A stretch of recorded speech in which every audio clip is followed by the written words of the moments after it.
Story 1. I've always been a fan of traveling and exploring new places, but my recent Airbnb experience left me shaken and questioning my love for adventure.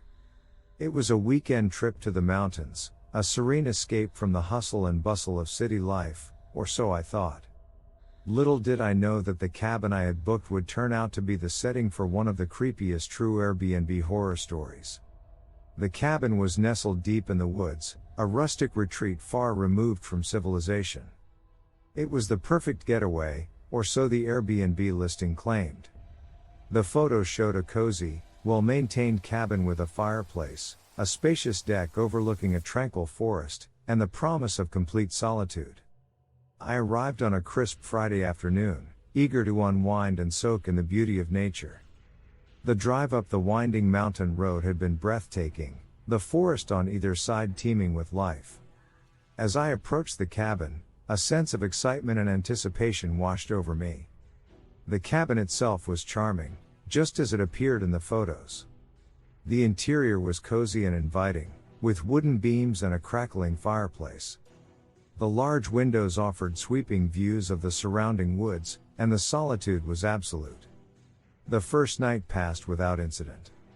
I spent the evening curled up by the fire, reading a book and savoring the peace and quiet.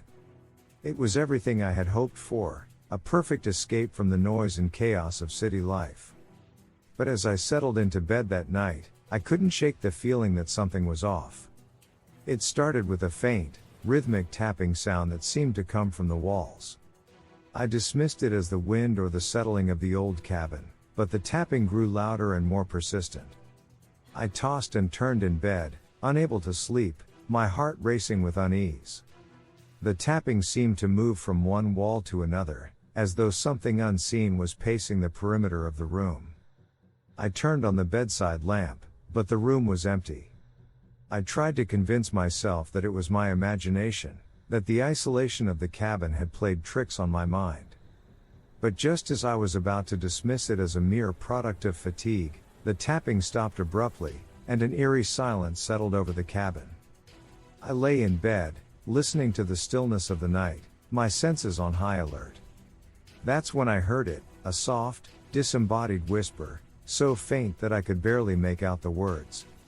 It was as though someone was speaking in hushed tones just beyond the walls of the cabin. I strained to listen, my heart pounding in my chest, but the words remained unintelligible. It was as though the voice was speaking in a language I couldn't understand, a sinister chant that sent shivers down my spine. The whispering continued for what felt like hours, its source impossible to pinpoint. I felt an overwhelming sense of dread, as though I was being watched by something malevolent and unseen. The cabin, once a haven of tranquility, had become a chamber of horrors. Morning came, and with it, a sense of relief. The daylight dispelled the eerie atmosphere that had settled over the cabin, and I convinced myself that I had imagined the events of the previous night. I was determined to enjoy the rest of my weekend getaway and put the unsettling experience behind me. I spent the day hiking through the woods, breathing in the fresh mountain air, and trying to forget the whispered horrors of the night before. But as the sun dipped below the horizon and darkness descended once more, a feeling of dread returned. That night, the tapping resumed, louder and more insistent than before. It was as though something was trying to communicate with me, to draw my attention to the unseen presence that haunted the cabin. I ventured outside onto the deck, hoping to catch a glimpse of whatever was responsible for the disturbances. The forest was bathed in moonlight, its shadows dancing in the stillness of the night. I scanned the tree line, searching for any sign of movement, but there was nothing. As I turned to go back inside, I heard a rustling in the underbrush, a faint, ghostly whisper that seemed to come from all directions. I froze, my heart in my throat, as a figure emerged from the darkness. It was a woman, her face obscured by long, disheveled hair. She moved with an unnatural grace, her eyes fixed on me with an intensity that sent chills down my spine. She was dressed in tattered, white garments that seemed out of place in the wilderness. I tried to speak, to ask who she was and what she wanted, but my words caught in my throat. The woman continued to advance, her movements silent and deliberate, until she was mere feet away from me. In that moment, I could see her face, or what was left of it. Her features were twisted in a grotesque, skeletal grin, her eyes empty and hollow. It was a visage of pure horror, a nightmare come to life. I stumbled back into the cabin, my heart pounding in my chest, and locked the door behind me. The woman's ghostly whispering continued outside, a haunting chorus of voices that seemed to echo through the walls. Terrified and desperate for answers, I scoured the cabin for any clue that might explain the supernatural events that had unfolded. It was then that I found an old diary hidden in a dusty corner of the room. The diary belonged to a previous guest who had stayed in the cabin years ago. The entries chronicled a similar series of unsettling events: the tapping, the whispering, and the apparition of the woman with the skeletal grin. As I read through the diary, a sense of dread settled over me. It seemed that I was not alone in my ordeal, that others had experienced the same horrors in this cabin. The entries hinted at a sinister presence that had haunted the place for generations, a force that seemed impossible to escape. I knew then that I had to leave the cabin, to escape the malevolent entity that had taken hold of it. I packed my belongings in a frantic haste, my hands trembling as I fumbled with the locks and bolts on the door. As I stepped outside, I felt a sudden, icy presence behind me. I turned to see the woman with the skeletal grin, her face contorted in a rictus of terror. She reached out a skeletal hand, her fingers inches from my throat. I fled into the night, running through the woods in a blind panic, the woman's ghostly whispers echoing in my ears. It felt as though the very forest itself was closing in around me, as though the malevolent force that had haunted the cabin was now pursuing me through the darkness. I reached the safety of my car, my heart racing and my body drenched in sweat. I sped away from the cabin, leaving behind the nightmare that had nearly consumed me. To this day, I can't explain the horrors I experienced in that cabin in the woods. It was a place of unspeakable terror, a haven for a malevolent entity that seemed intent on tormenting anyone who dared to stay there. I've shared my story with others, a warning to those who might be tempted by the allure of a secluded cabin in the wilderness. The Airbnb listing has since been taken down, but the memory of that night still haunts me, a reminder that some horrors are all too real, and that the darkness of the unknown can lurk in even the most serene of places. Story 2. As an avid traveler, I've always sought unique and adventurous places to stay during my trips. However, my encounter with an eerie, abandoned mansion on Airbnb would forever change the way I viewed accommodations. This is a tale of dread and terror, a chilling story of a vacation gone horribly wrong. The journey began when I stumbled upon an intriguing listing on Airbnb, a sprawling, centuries-old mansion nestled in a remote countryside. The photos showcased a grand and opulent estate, its Gothic architecture and overgrown gardens exuding an air of faded grandeur. It was the perfect setting for a getaway, or so it seemed. My name is Emily, and I was a seasoned traveler with a penchant for the unconventional. The thought of spending a few nights in an abandoned mansion excited me, and I couldn't resist the allure of unraveling its secrets. Little did I know that my curiosity would lead me down a path of unspeakable horror. Upon my arrival, the mansion appeared even more magnificent and imposing than the photos had suggested. The driveway was lined with ancient trees, their gnarled branches casting long shadows in the waning daylight. The building itself loomed in the distance, its ornate facade marred by the passage of time. I was greeted by a host named Marcus, a tall and enigmatic man with a somber demeanor. He informed me that I would be the only guest during my stay, as the mansion had been vacant for decades. This solitude only added to the mansion's allure, and I eagerly accepted the keys to my room. As I explored the interior of the mansion, I was struck by the opulence that had once defined the place. Ornate chandeliers hung from the ceilings, and faded tapestries adorned the walls. The furnishings were equally grand, though covered in dusty sheets that hinted at years of neglect. My room was located on the uppermost floor, accessible by a winding staircase that creaked with every step. The space was spacious and decadently decorated, with a four-poster bed and a large bay window that offered a view of the overgrown garden below. The first night passed without incident, and I reveled in the solitude of the mansion. I wandered through its grand halls, my footsteps echoing in the silence, and explored the gardens, their beauty marred by the encroaching wilderness. But as the hours grew late and darkness settled over the mansion, an oppressive sense of dread began to creep over me. It started with faint, distant whispers that seemed to emanate from the walls themselves. I dismissed them as the product of an overactive imagination, but the whispers grew louder and more insistent. The voices seemed to echo through the corridors, their words unintelligible but filled with a palpable malevolence. I followed the sound, my curiosity piqued, and found myself standing before a heavy, ornate door at the end of a dimly lit hallway. As I reached for the doorknob, a cold chill enveloped me, and the whispers grew into a cacophony of anguished voices. I swung open the door, and what I saw within left me paralyzed with fear. The room beyond was a nightmarish tableau. Flickering candlelight illuminated a scene frozen in time, a long dining table set for a lavish feast. The table was covered with decaying food, the remnants of a meal that had been abandoned decades ago. But it wasn't the state of the room that chilled me to the bone. It was the figures seated around the table, ghostly apparitions in tattered, centuries-old clothing. Their eyes were hollow voids, and their mouths moved in silent screams. I stumbled back, slamming the door shut, my heart pounding in my chest. It was as though I had unwittingly stumbled upon a portal to the past, a glimpse into the tortured souls that still lingered within the mansion's walls.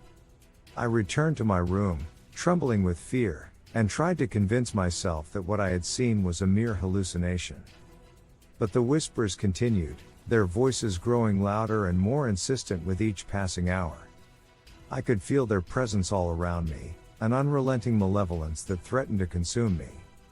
Unable to bear the torment any longer, I made my way to the library, hoping to find answers in the mansion's forgotten history. The room was filled with dusty tomes and ancient manuscripts, each one a relic of a bygone era. As I combed through the books, I stumbled upon a journal dating back to the 18th century. Its pages were filled with the ramblings of a former owner, a man named Edmund, who had once lived in the mansion with his family. Edmund's entries spoke of a dark secret that had plagued the mansion for generations. He wrote of strange occurrences, whispers in the night, apparitions in the hallways, and a malevolent force that seemed to feed on the misery of those who lived within its walls. It was then that I realized the true horror of the mansion's history. It had been built on a cursed piece of land, a place where unspeakable atrocities had occurred centuries ago. The malevolent force that haunted the mansion was the vengeful spirit of those who had suffered and died on the property. As I read on, Edmund's journal revealed a ritual that had been performed in a desperate attempt to banish the malevolent force. The ritual involved a sacred artifact known as the Talisman of Redemption, which was said to have the power to cleanse the mansion of its dark presence. Determined to end the torment and free the tortured souls trapped within the mansion, I set out to find the talisman. Edmund's journal provided clues to its whereabouts, and I followed a series of cryptic instructions that led me deeper into the heart of the mansion. The journey was fraught with danger and terror. I encountered apparitions at every turn, their hollow eyes fixed on me with a malevolent hunger. They whispered threats and curses, their voices echoing in the narrow corridors. Finally, I reached a hidden chamber deep within the mansion. The room was bathed in an eerie, otherworldly light, and at its center stood a pedestal on which rested the talisman, a small, intricately carved amulet. I approached the pedestal, my heart pounding in my chest, and reached for the amulet. As my fingers closed around it, a deafening roar filled the chamber, and the walls seemed to close in around me. The apparitions that had haunted me throughout my journey appeared once more, their forms twisting and contorting in agony. They reached out to me with skeletal hands, their voices a chorus of despair. With the talisman in hand, I recited the incantation from Edmund's journal, hoping to banish the malevolent force once and for all. The room shook with a violent force, and the apparitions wailed in torment. As the incantation reached its climax, a blinding light engulfed the chamber, and I felt a surge of energy pass through me. The mansion itself seemed to tremble, as though it were fighting to hold on to its dark secret. When the light finally faded, I found myself standing alone in the chamber, the amulet still clutched in my hand. The mansion was silent, its malevolent presence vanquished. I left the mansion that day, the weight of its history and the horrors I had witnessed still haunting my dreams. The Airbnb listing had disappeared, as though the mansion had been erased from existence. I had survived the ordeal, but the memories of that nightmarish stay would stay with me forever. It was a reminder that some places are best left undisturbed, that the past can cast a long and terrifying shadow, and that the line between curiosity and horror is thinner than we dare to imagine. Story 3. I've always had a fascination for the peculiar and enigmatic. When I stumbled upon an Airbnb listing for the Museum of Forgotten Souls in a quiet, historic town, I knew it was an opportunity too intriguing to ignore.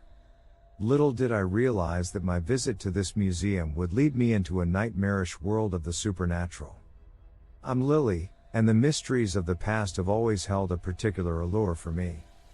The Airbnb listing promised a unique and immersive experience, a museum filled with relics and artifacts, each with an untold story.